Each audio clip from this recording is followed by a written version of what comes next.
Oui, quelle est la place du lac et de la base de loisirs dans la position touristique de la commune? Qu'est-ce que représentent les recettes de la base de loisirs sur les finances de la commune? Vous avez une idée de ce que sont les autres points forts de la commune du point de vue touristique et quelles peuvent en être les propositions que l'on peut faire pour l'améliorer? La base de loisirs est devenue l'emblème majeur de Montclar. L'évolution permanente de ces équipements apporte une source de revenus non négligeable et a permis à Montclar de ne pas être un village moribond et déserté par ses habitants. Il faut sans cesse le faire évoluer pour le rendre toujours plus attractif, car je pense qu'il permet d'assurer un complément de chiffre d'affaires non négligeable l'été à tous les commerces de Montclar. Merci. Personnellement, moi, je voudrais rajouter quelque chose qui concerne l'importance et les chiffres que nous faisons chaque année, à savoir que dans 2012, les entrées, nous avons fait 44 331 entrées au guichet.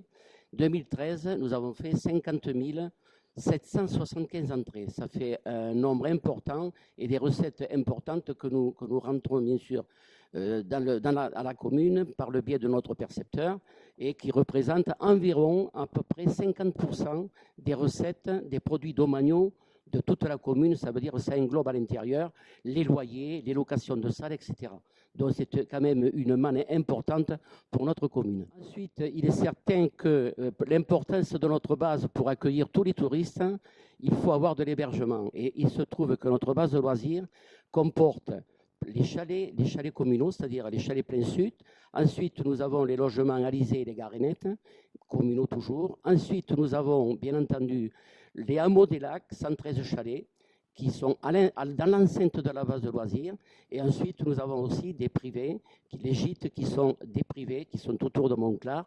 Et ensuite, il y a aussi, il faut le dire, des chalets qui s'appellent les Templiers, qui sont aussi des hébergements. Tout cela permet de loger tous les touristes qui viennent sur Montclar. C'est quand même très important. Montclar se trouve au centre d'une région touristique qui permet à côté d'avoir dans le Tarn, nous avons Albi avec sa cathédrale, Moissac, nous avons le cloître, Bruniquel a son château et nous avons notre base de loisirs, bien évidemment, ce qui fait que les touristes peuvent rayonner tout autour et avoir vraiment des promenades à faire pendant leur saison touristique. Alors, les propositions: rentabilisation de la gestion directe du lac, renforcement de l'attractivité commerciale des piscines et bassins, partenariat avec les résidences de vacances, partenariat avec d'importantes enseignes non représentées à Montclar, exemple Galerie Lafayette, Décathlon, pour partager les frais de campagne publicitaire.